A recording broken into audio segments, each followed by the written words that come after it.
উবাদা ইবনে সামিত রাদিয়াল্লাহু তাআলা আনহু বলেন, রাসূল সাল্লাল্লাহু আলাইহি সাল্লাম বলেছেন, ইজমানুল সিত্তান মিন আনফুসিকুম আযমালাকুল জান্নাহ, তোমরা 6টা জিনিসের জিম্মেদারি গ্রহণ করো, আমি মুহাম্মদ সাল্লাল্লাহু আলাইহি সাল্লাম তোমাদেরকে জান্নাতে নিয়ে যাওয়ার জন্য জিম্মেদারি নিলাম। পৃথিবীর মানুষ, তোমরা 6টা জিনিসের ব্যাপারে জিম্মেদারি নাও, তোমরা এই 6টা কাজ করিও না, আমি জান্নাতে নিয়ে যাব, তোমাদেরকে কিভাবে নিয়ে যাব সেটা আমার ব্যাপার, তবে তোমরা 6টা কাজ করিও না।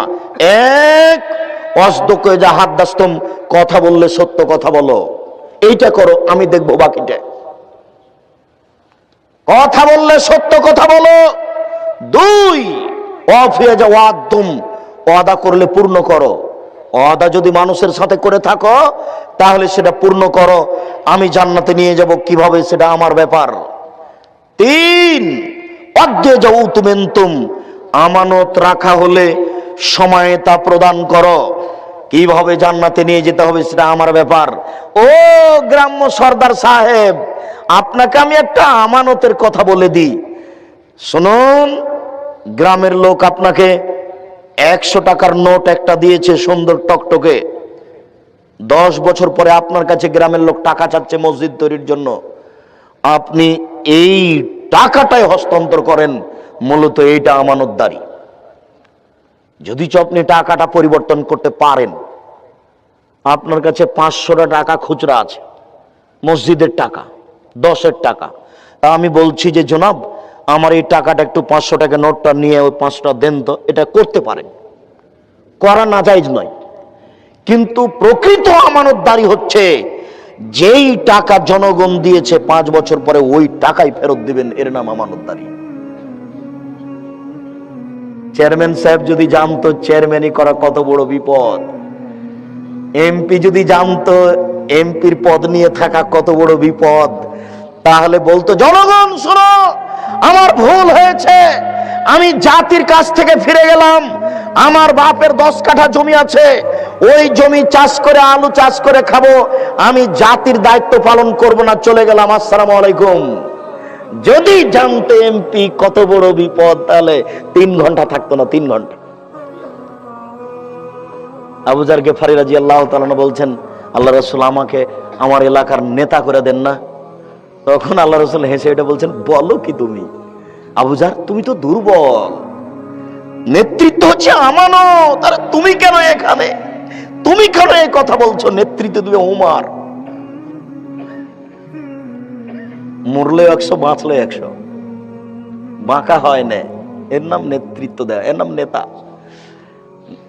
এমপি মন্ত্রী জানে না কত বড় বিপদ, যদি জানতো তাহলে 3 ঘন্টা থাকতো না।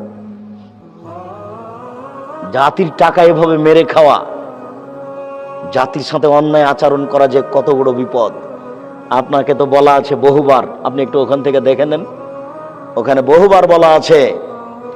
আপনার ওই গীবত পরনিন্দাতে বলা আছে যে যখন এমপি সাহেব হজ করতে গিয়ে কাবা ঘরের গিলাপ ধরে কান্নাকাটি করবেন, তখন আল্লাহ বলবেন, ও এমপি সাহেব, আরে জেনা ছিল আমার ব্যাপার, চুরি ছিল আমার ব্যাপার, কেউ যদি কোটিবার জেনা করে আসে আমাকে বলে যে আমার ভুল হয়েছে, আমি আল্লাহ বলবো যাও, ক্ষমা করলাম তোমাকে, যাও। কিন্তু এমপি সাহেব, টাকা যে আমার নয় গো, টাকা যে জনগণের, টাকা জনগণকে ফেরত দাও, টাকা আমার নয় তো। আল্লাহ যদি বিচারের মাঠে, আল্লাহ যদি আপনাকে ক্ষমা করে দেন, আল্লাহ হবেন অত্যাচারী। আল্লাহ যদি আপনাকে ক্ষমা করে দেন, আল্লাহ হবেন অত্যাচারী। আল্লাহ বলেছেন, ইন্নী হারামতু যুলমা আলাইয়া, আমি আল্লাহ আমার উপরে অত্যাচার হারাম করেছি, আমি আল্লাহ আমার উপরে অত্যাচার হারাম করেছি, আমি আল্লাহ আমার উপরে অত্যাচার করব না। চেয়ারম্যান সাহেব, আমি জনগণের টাকা ক্ষমা করব না।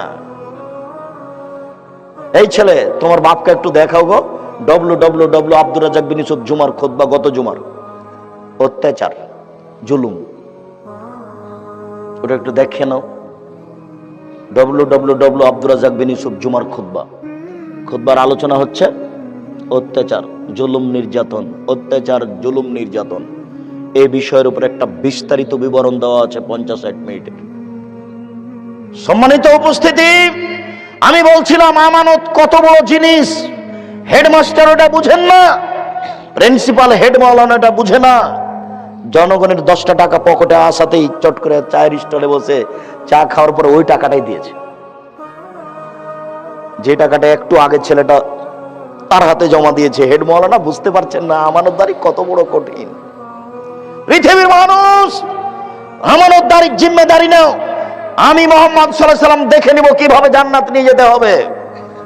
এরপরে তিনি বলেন, আফাজু ফরুজাকুম, জেনায় লিপ্ত হয়ে না, জান্নাতে নিয়ে যাব আমি, কিভাবে নিয়ে যেতে হবে দেখবো। জেনায় লিপ্ত হয়েও না। তাহলে বারবার জেনা কথাটা চলে আসছে, এটা খুব বড় কঠিন। মানুষ দুই জায়গাতে ফেসে যাবে, এক টাকায় আর এক নারীর কাছে। টাকা বৈধ অবৈধ এটা উপার্জন আর ভাববে না। এই ছেলেটাকে তার বাপ মা বারবার চুমা দিচ্ছে, বারবার আদর করছে।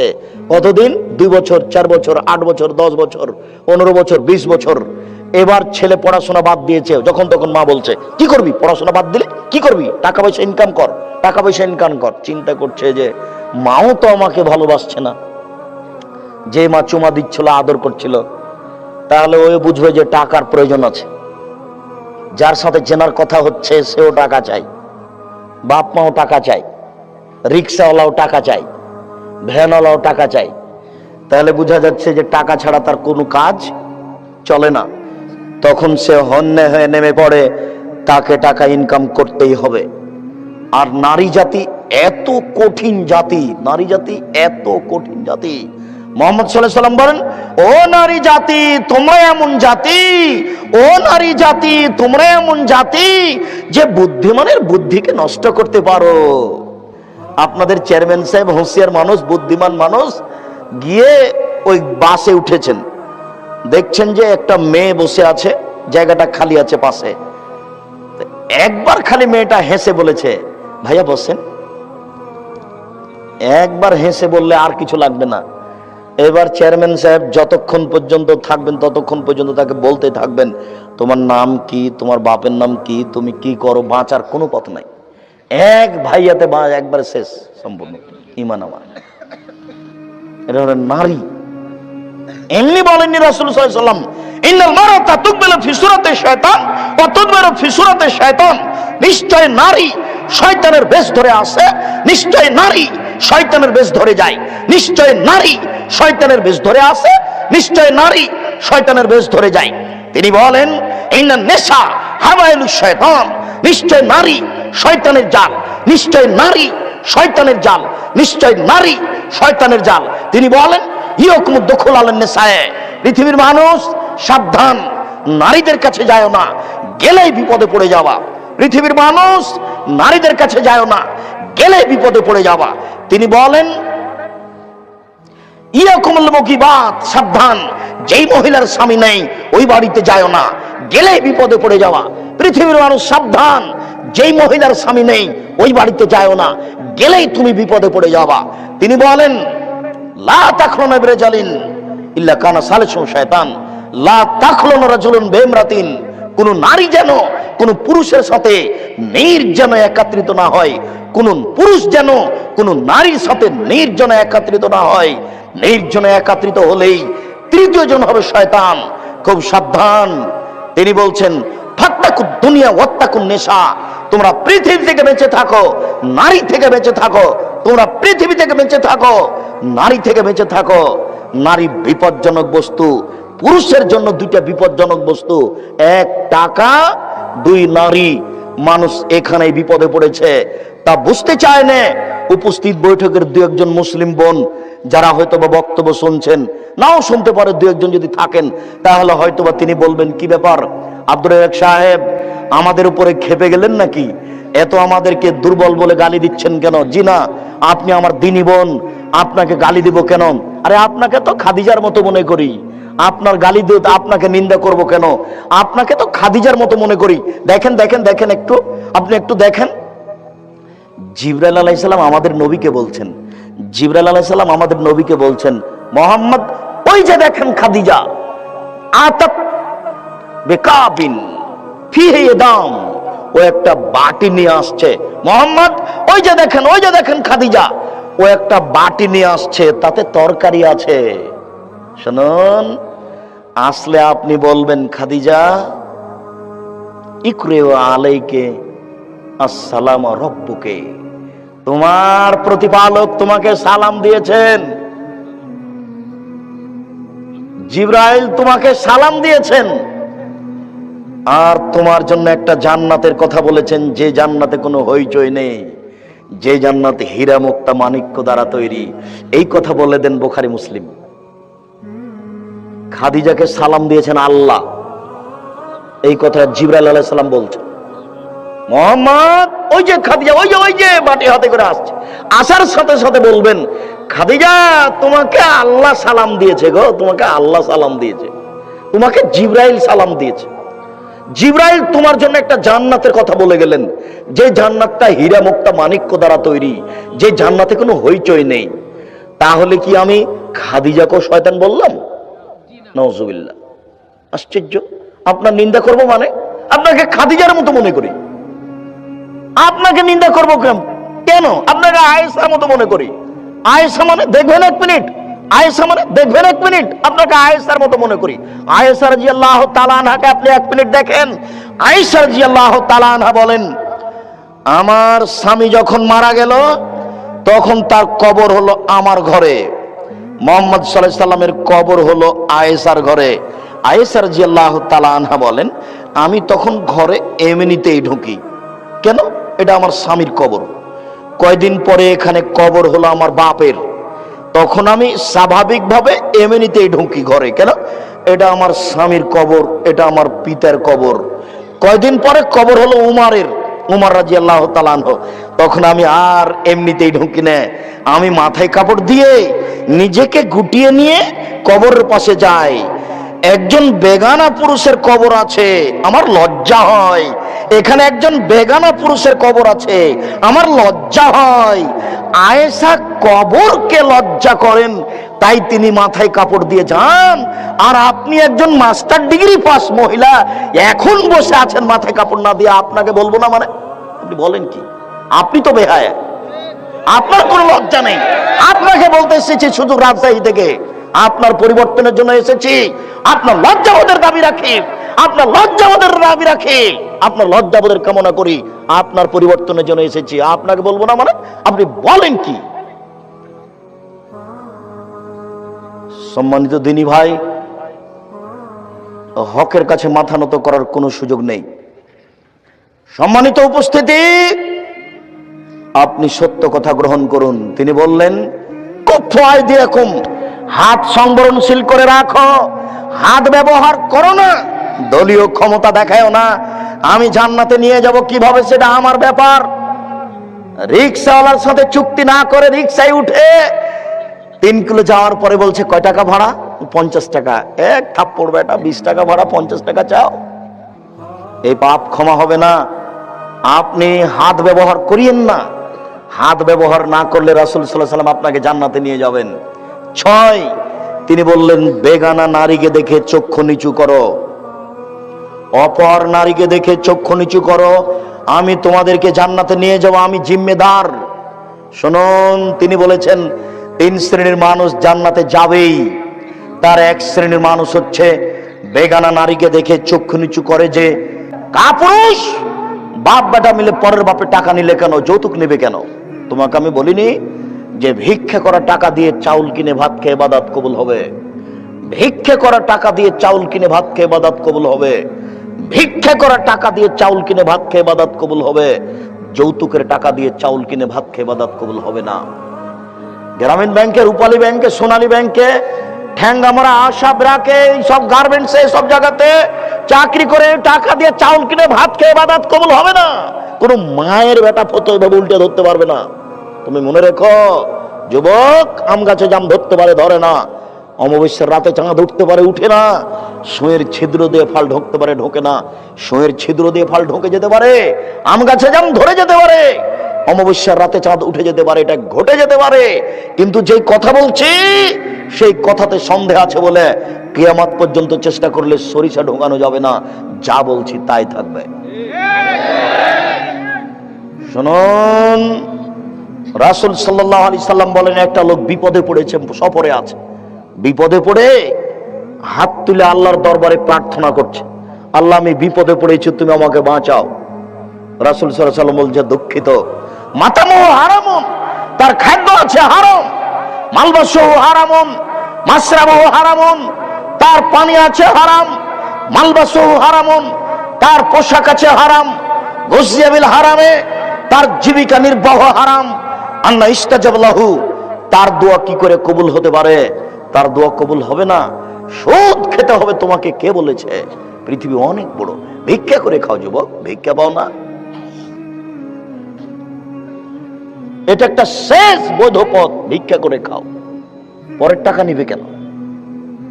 শ্বশুরের কাছে টাকা নিতে হবে কেন? আগামীকাল সন্ধ্যা হতে হতে টাকা ফেরত দাও। আর যেসব সুদের সাথে জড়িয়ে আছো, এই সুদ থেকে তওবা করে আসো। অযথা ভুল বুঝে বাপ মাকে টাকা ইনকাম করে খাওয়ালে, ভাই বোন ছেলে মেয়েকে খাওয়ালে ফলাফল জাহান্নাম হলো। বিচারের মাঠে তোমার কেউ সাথ দিবে না যুবক। তুমি বুঝতে পারছো না তুমি খুব বড় বিপদে আছো। দেখো কি অবস্থা সুদখোরের, আর তুমি নিজে নগদ বুঝতে পারছো এটা সুদ। রাসূল সাল্লাল্লাহু আলাইহি সাল্লাম বলছেন, সুদখোরের অবস্থা হচ্ছে এই। দুইজন বললেন, ওই যে আপনি দেখতে পাচ্ছেন গাছের পাশে একটা বৃদ্ধ মানুষ, ইনি হচ্ছেন ইব্রাহিম আলাইহিস সালাম। গাছের ইব্রাহিম আলাইহিস সালাম সামনে দেখলেন অনেকগুলি বাচ্চা, ওরা হচ্ছে মানুষের বাচ্চা, হিন্দু মুসলমান সবাই জান্নাতে যাবে। ওই যে দেখলেন পাশে একজন জাহান্নামের আগুনকে লোহার লাঠি দিয়ে উত্তেজিত করছেন, উনি হচ্ছেন মালিক ও খাজানির নারে, জাহান্নামের মালিক। আপনি যে প্রথম ঘরে ঢুকলেন, ওইটা ঘর হচ্ছে সাধারণ মুমিনের ঘর, পুরুষ নারী ছোট বড় সবাই যাবে, নারী পুরুষ। এরপরে যে এখনই বের হলেন এই ঘর থেকে, হাজী দারুস শুহাদায়ে, এটা হচ্ছে শহীদদের ঘর। এই যে আপনার ডান হাত ধরে আছে আমি হচ্ছে জিবরাইল। এই যে আপনার বাম হাত ধরে আছেন, ইনি হচ্ছেন মেকাইল। আমি জিবরাইল, ইনি মেকাইল। ফারফারা আসাক, আপনি একটু মাথাটা উপর দিকে করেন তো। ফারাফাতুম রাসি, আমি মাথাটা উপর দিকে করলাম। ফায়জা মিসলু জুল্লাহ, দেখি একটা সুন্দর টকটকে ঝকঝকে বিশাল ছায়ার মতো ঘর। তারা দুইজন বললেন, জাকা মানজিলুকা, এটা আপনার ঘর। যেমন বলেছে এটা আমার ঘর। আমি বললাম, দাঁড়ানি আদখুলু মানজিলি, তোমরা দুজন আমাকে ছেড়ে দাও, আমি আমার ঘরে ঢুকে যাই। কালা, তারা দুইজন বললেন, লা বাকি লাকা উমরুন লাম তাস্তাকমিলহু, আপনার বয়স এখনো বাকি আছে, আপনি শেষ করেননি। এই যা ইস্তামনা উমরাকা আতাইতা মানজিলাক, যখন আপনার বয়স শেষ হয়ে যাবে তখন আপনি এখানে চলে আসবেন। বুখারী। দীর্ঘ সময় ধরে একটা কথা বলার জন্য হাদিসটা অনুবাদ করছিলাম, অনেক অংশ ছেড়ে অনুবাদ করেছি। তার একটি গুরুত্বপূর্ণ অংশ হচ্ছে, হয়তোবা আপনার মনে আছে, লোহার লাঠি মুখের ডান দিকে লাগিয়ে চিরে ফেলা হচ্ছে, ফেড়ে ফেলা হচ্ছে, বাম দিকে লাগিয়ে চিরে ফেলা হচ্ছে, ফেড়ে ফেলা হচ্ছে। বলেন তো এ কে? এ হচ্ছে মিথ্যুক, মিথ্যাবাদী, মিথ্যা কথা বলতো, তার ফলাফল হচ্ছে এই। উবাদা ইবনে সামিত রাদিয়াল্লাহু তাআলা আনহু বলেন, রাসূল সাল্লাল্লাহু আলাইহি ওয়াসাল্লাম বলেছেন, আনা যাইমুন বিবাইতিন ফি ওয়াসতিল জান্নাহ লিমান তারাকাল কিযব ওয়া ইন কানা মাযে। পৃথিবীর মানুষ শুনে রেখো, আমি জান্নাতের মাঝামাঝিতে একটা ঘর নিয়ে দেওয়ার জন্য জিম্মেদার। আমি মুহাম্মদ সাল্লাল্লাহু আলাইহি সাল্লাম জান্নাতের মাঝামাঝিতে একটা ঘর নিয়ে দেওয়ার জন্য জিম্মেদার। ওই লোককে আমি জান্নাতের মাঝামাঝিতে ঘর নিয়ে দিব যে ব্যক্তি মিথ্যা পরিহার করবে, মজাক করে হলেও। মজাক করে মানে, এই যে মজাক করে মানে, চট করে আপনি আপনার বন্ধুর কলমটা উঠিয়ে নিয়েছেন, কলমটা উঠিয়ে নিয়ে বলছেন, এই কলমটা দে তো, তোর কলমটা দে তো। কই আমি যে এখানে কলম রেখেছিলাম, কই কে নিল? তুই নিয়েছিস নাকি? না না আমি নিইনি। একটু পরে আপনি কলমটা ফেরত দিবেন। এই যে মজাক করে আপনি মিথ্যা কথা বললেন, এটাও শরীয়তে অনুমতি নেই। রাসূল সাল্লাল্লাহু আলাইহি ওয়াসাল্লাম বলেন, আমি জিম্মেদার ওই ব্যক্তিকে জান্নাতে নিয়ে যাব যে ব্যক্তি মিথ্যা পরিহার করবে, মজাক করে হলেও আমি তাকে জান্নাতে নিয়ে যাওয়ার জন্য জিম্মেদার। সাহাল ইবনে সাদ রাদিয়াল্লাহু তাআলা আনহু বলেন, রাসূল সাল্লাল্লাহু আলাইহি সাল্লাম বলেছেন, মায়াজমান লিমা বাইনা লাহিহি ওয়া মা বাইনা রিজলাইহি আজমালাহুল জান্নাহ। আমি মুহাম্মদ সাল্লাল্লাহু আলাইহি সাল্লাম ওই মানুষকে জান্নাতে নিয়ে যাওয়ার জন্য জিম্মেদার যে ব্যক্তি দুইটা জিনিসের জিম্মেদার হবে। এক, মুখে মিথ্যা কথা বলবে না। দুই, জেনায় লিপ্ত হবে না। এই দুইটা কাজ যে করবে, আমি তাকে জান্নাতে নিয়ে যাব, এর ব্যাপারে আমি জিম্মেদার। বুখারী মুসলিম তিনি বলেন, আমি ওই মানুষকে জান্নাতে নিয়ে যাওয়ার জন্য জিম্মেদার। কিভাবে নিয়ে যেতে হবে সেটা আমি দেখব, তবে তাকে দুইটা জিনিস ত্যাগ করতে হবে। এক, মিথ্যা কথা। দুই জেনা, এই দুইটা কাজ যদি ত্যাগ করতে পারে, জিম্মেদারি আমার রয়েছে, কিভাবে জান্নাতে নিয়ে যাব সেটা আমার ব্যাপার।